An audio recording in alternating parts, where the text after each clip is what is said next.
Hello. This is a continuation of our manifestation series. And, um,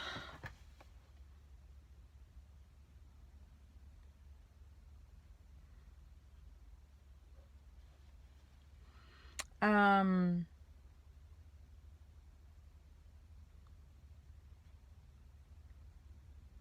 you know, I want to talk about the ego a little bit more when it comes to manifestation. So sorry. Let me introduce myself. My name is Rashida Silvertree. Thank you so much for tuning into to today's message. So if I would recommend you looking back and watching the manifestation video that has come before this one, just to get some more insight. But manifestation and the ego, the practice is all about your ego. It is a test for your ego. It's to actually see how obsessed you are with material gain. I have been a student of, that's a beautiful dog. It's an old big dog. I've been a student of Bob Proctor's, for, I think seriously, for about a year and a half, I studied him pretty closely. I purchased the Goal Achiever. The Goal Achiever package, and I really recommend that you look into his work. He's no longer in this plane of existence. He's moved on, but he to me was a master wizard and just a master at his craft. And so those of us that are incredibly ambitious, the Goal Achiever is a great way to kind of channel that energy without like losing yourself. You know what I'm saying? But with manifestation and how the ego plays a part in it, it tests the ego, because it's almost like you see how materialistic you are, and you see how objective you are, you see how subjective you are, you see where you're at, and it's like, there's nothing wrong with wanting or having a desire to create certain experiences for yourself, or to create certain experiences for other people. But what would it be like if I said I desire to create peace in my workplace? I desire to create peace with every patient or with every student I come across. I desire to bring joy to people. I desire to bring joy in my artwork. I desire to bring joy through my music. When we focus more on creating an experience not just for ourselves but for others, I think that is the key with the law or the practice of manifestation. It's in one of Bob Proctor's talks, he would say something like, it's our birthright to have everything the best in life, right? It's our birthright to have the best in life. And judging by how society is worldwide, okay, this is a generalization, but not everyone has that. You know what I'm saying? Like, some people have to literally fight tooth and nail to even get clean water or toilet paper to wipe their butt. And then there are some people who have the privilege and the space to even have the time to think about such things as having prosperity and abundance is our birthright. Okay, yeah, say that to somebody in Palestine or Israel right now, or Ukraine and Russia, right? Or anywhere else in the world where their basic level of survival is literally challenged on a daily or weekly basis. So it's like some of these teachings of manifesting your reality and practicing law of attraction and all this stuff, you got to be very, very careful and mindful to not look down on other people, because that's one thing I faced when I entered into that type of paradigm 7 years ago, when I bumped into a group of people and they're part of an MLM. Not going to name any names, but they're part of an MLM, and the part of their teachings was that, you're responsible for creating your own suffering pretty much. And it's your fault if you feel bad. It's your fault if you feel sad. It's your fault if, bad things are happening to you in your life. And I believe, yes, it's all about how you handle the suffering in your life that can manifest your reality, and the state of your ego and how much your ego possesses your state of being that can determine your suffering in your life. But to put blame on somebody, like, oh, you attracted this illness, you attracted this thing. You know what I believe, my personal opinion, is that we already have, our lives are already designed for us.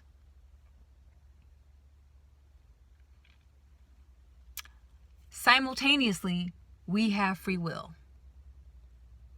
Crazy, isn't it? We have blueprints in our life and events in our life that are already predetermined. Relationships predetermined. Our parents predetermined. The type of careers we'll have predetermined. How we deal with success and failure predetermined. All this is predetermined by our circumstances, our genetic lineage, and our environmental upbringing.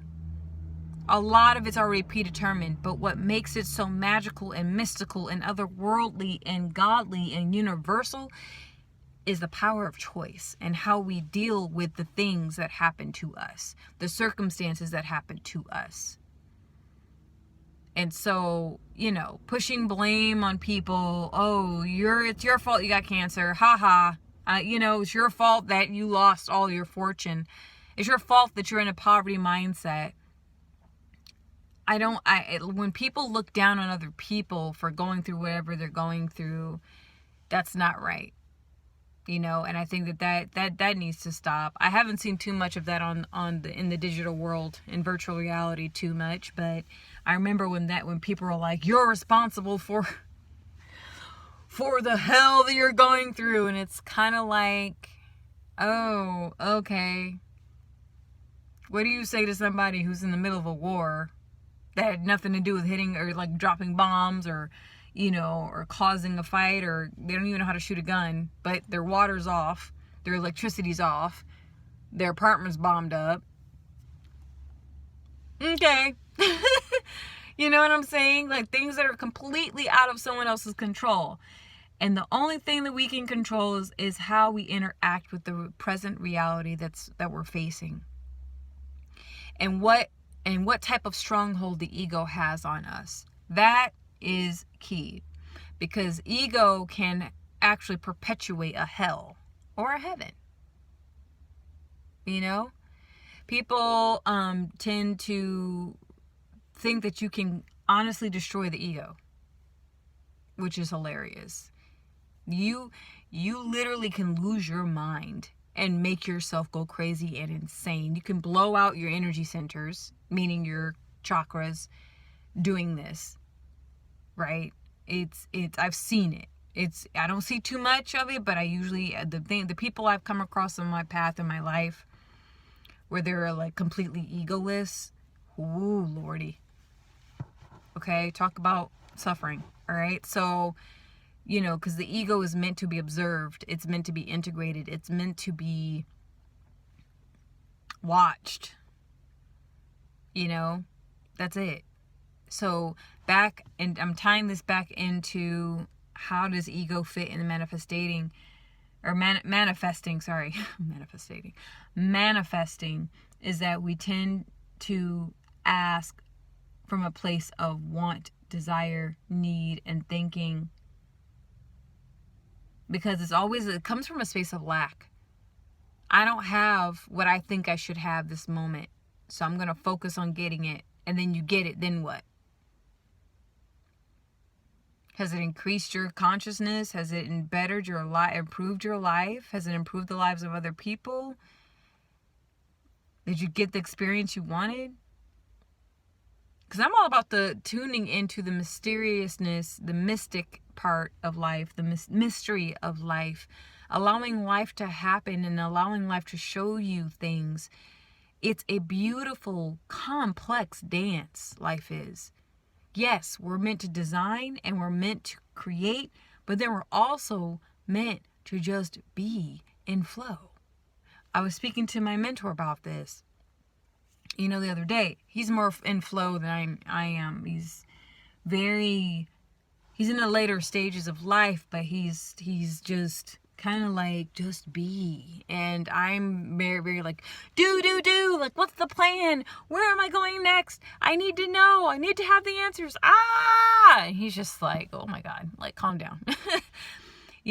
There's reasons and spaces. There's seasons and cycles for when we need to be an active participant in life and really take charge and lead our life. Like, make some concrete choices. I mean, for example, you get into a relationship, the relationship turns abusive. I'm so sorry, but the universe is giving you an indication and probably multiple ways to get the hell out. And you have to make that choice. You have to say, I am done. I'm moving on. I'm getting out. I'm getting out right now. There are moments where you really have to be in flow. Perfect example, my car. Woo! Cars are great because we're in control, right? We're driving. We're in control. We have to hold the wheel. We have to be in control. We have to know what we're doing. We have to pay attention to all the other drivers, okay? We have to multitask. We're listening, having a conversation. We're listening with somebody in the car. We're listening to the radio. We're looking out around several mirrors, watching incoming traffic next to us, behind us, turning, weather, okay? But sometimes what happens is unexpected things happen, right?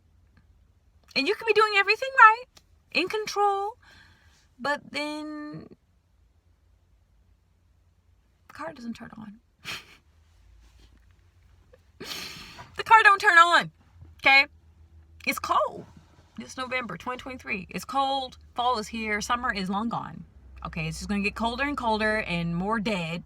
It looks dead. Everything is very much alive. But leaves are falling from the trees. Okay, the squirrels are packing their nuts in. You got the deer jumping. I mean, it's popping. Fall, autumn is here. Winter is here. Solstice is around the corner. So who has time for that car to go off and not turn back on? That's happened to me recently, and I'm getting through it. But you know what? It's teaching me to be in flow. Okay? Really. And I'm a person that I struggle with control. And so with this, it's like you have to know when to chill. Okay? It's a beautiful dance. There's a season and cycle and time and space and place to take charge, okay? Take charge like an Aries in heat, all right? Take charge, because Aries, they're known to be very ambitious and just like, leaders, very just all about their ish, okay? Take charge, but then there are times where you just literally need to just say, I open myself to God, to Source, to the universe, to Allah, to the one that is within me, womb of all creation. Help me out here. And sometimes you wait and you wait and you wait. And sometimes the waiting is painful. Sometimes it challenges your, or triggers your wounds. Like it did me. I was triggered. I had a nice cry, but it's a beautiful dance.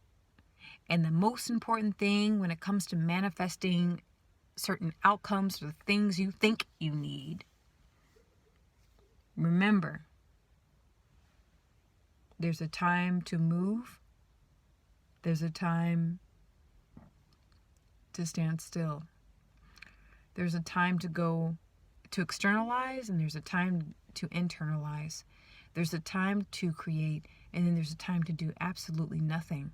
There's a time to be the ultimate observer of life, and there's a time to go out and be life. So, I didn't mean to make that super long, but I just wanted to get into the whole manifestation thing a little bit more. Peace. See you later.